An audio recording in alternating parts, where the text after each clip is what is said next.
सिंहासन बत्तीसी की 20वीं कहानी। ज्ञानवती पुतली की कथा। 19वीं पुतली की कहानी सुनने के बाद राजा भोज अगले दिन फिर से सिंहासन बत्तीसी पर बैठने आते हैं। तभी 20वीं पुतली ज्ञानवती प्रकट होती है और उन्हें रोकती है। ज्ञानवती कहती है, रुको राजन, इस पर बैठने से पहले राजा विक्रमादित्य के इस गुण के बारे में तो जान लो। इतना कहने के बाद 20वीं पुतली ज्ञानवती कहानी सुनाना शुरू करती है, जो इस प्रकार है। एक समय की बात है, राजा विक्रमादित्य जंगल में भ्रमण के लिए निकले थे।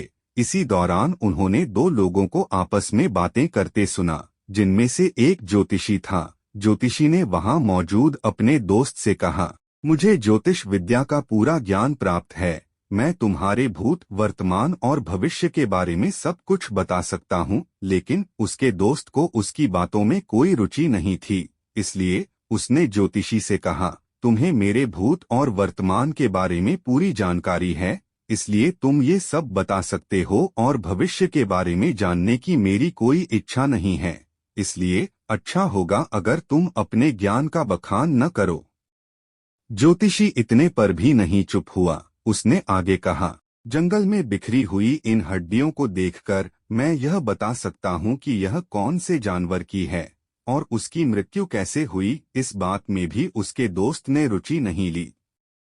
इसी दौरान उस ज्योतिषी की नजर जमीन पर छपे पंजों के निशानों पर पड़ी। यह देख उसने कहा, ये पंजों के निशान किसी राजा के हैं, तुम चाहो तो इसकी जांच कर सकते हो। ज्योतिषी ने बताया, राजा महाराजा के पैरों पर कमल के निशान होते हैं, जो यहाँ भी हैं। ये बात बिल्कुल सत्य है। इस पर उसके दोस्त ने सोचा कि क्यों न इस बार ज्योतिषी की बात की जांच कर ली जाए, नहीं तो वो अपने ज्ञान का बखान ऐसे ही करता रहेगा। इसके बाद दोनों दोस्तों ने उन निशानों का पीछा करना शुरू किया और चलते चलते उसकी समाप्ति तक पहुंचे। वहां उन्होंने एक लकड़हारे को देखा। ज्योतिषी ने उसे अपने पैरों को दिखाने को कहा। जब लकड़हारे ने अपना पैर दिखाया तो ज्योतिषी चौंक गया। उसके पैरों पर वो कमल के निशान मौजूद थे। ज्योतिषी को लगा कि वह किसी राजा का ही पुत्र होगा, लेकिन शायद वो किसी कारणवश इस काम को करने के लिए मजबूर होगा, इसलिए उसने लकड़हारे से उसका परिचय पूछा। तब लकड़हारे ने बताया कि उसका जन्म लकड़हारे के घर में ही हुआ है। सदियों से उसके यहाँ यही काम चलता आ रहा है।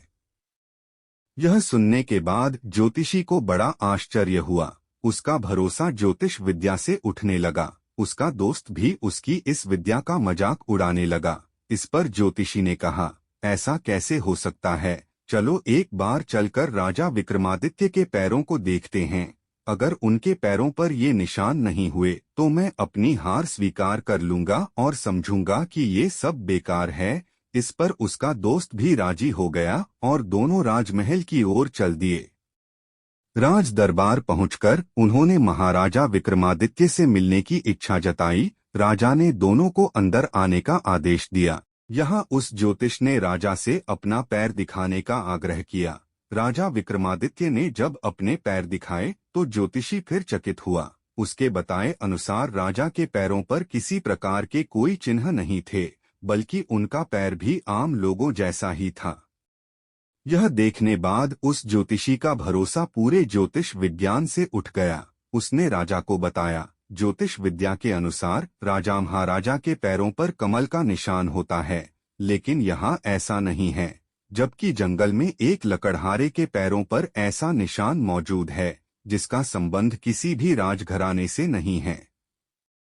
ज्योतिषी की बातों को सुनने के बाद राजा विक्रमादित्य को बहुत हंसी आई। उन्होंने उससे पूछा, ये सब देखने के बाद क्या तुम्हारा विश्वास ज्योतिष विद्या से उठ गया? ज्योतिषी ने कहा, जी महाराज, ये सब कुछ अपनी आंखों से देखने के बाद मेरा अब ज्योतिष विद्या पर बिल्कुल भी भरोसा नहीं रहा। इतना कहकर उसने राजा को प्रणाम किया और अपने दोस्त के साथ जाने की आज्ञा ली। तभी राजा विक्रमादित्य ने दोनों को रुकने का आदेश दिया। फिर उन्होंने अपने सेवक से एक चाकू मंगवाया और अपने पैरों को कुरेदने लगे।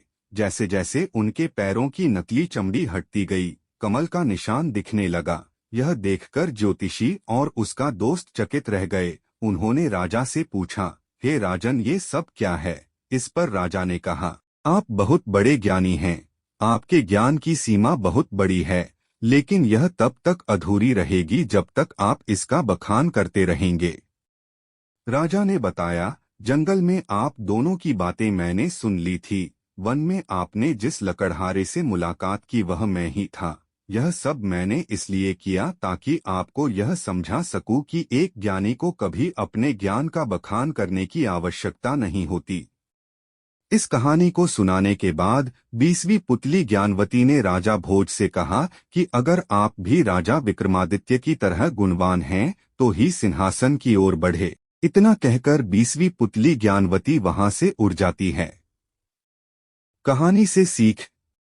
इस कहानी को पढ़ने के बाद बच्चों हमें यह सीख मिलती है कि इंसान को कभी भी अपने ज्ञान का बखान नहीं करना चाहिए। जिसके पास ज्ञान होता है वह कभी उसका प्रचार नहीं करता है, बल्कि समय आने पर अपने ज्ञान का इस्तेमाल करता है। आगे की कहानी दूसरी वीडियो में देखेंगे। ऐसी ही मजेदार वीडियो देखने के लिए हमारे चैनल को सब्सक्राइब करें।